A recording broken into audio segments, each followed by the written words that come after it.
नाशिकमध्ये उन्हाळी कांदा संपल्यानंतर लाल कांद्याला चांगलीच मागणी असते। सध्या लाल कांद्याचे दर हे तेजीत आहेत।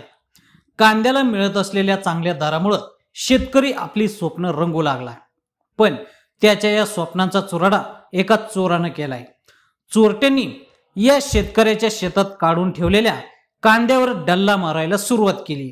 येवला तालुक्यातील शिरसगाव लौकी येथील सुभाष उत्तम पाटील यांच्या शेतात विक्रीसाठी काढून ठेवलेल्या 5 क्विंटल कांद्याची चोरी झाली। त्यामुळे संबंधित शेतकऱ्याच्या हातातोंडाशी आलेला घास हिरावून घेतला गेलाय। यावेळी हा शेतकरी नेमका काय म्हणाला पहा।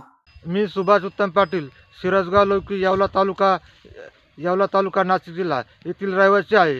तरी माझ्या शेतातील काल लाल कांदे काढायचे चालू होते, तर अज्ञात चोरट्याने रात्रीच्या सुमारास ते लाल कांदे चोरून नेले। याची सकल चौकशी व्हावी आणि कांद्याला बाजारभाव जास्त असल्यामुळे 4 ते 5 हजार रुपये कांद्याला बाजारभाव होते आणि 4 ते 5 क्विंटल कांदे माझे चोरी गेले। त्या 4 ते 5 क्विंटल कांद्याचे 20 ते 25 हजाराचे माझ्या कांद्याचे नुकसान झाले आहे। तर त्याची पोलिसांनी योग्य चौकशी करावी।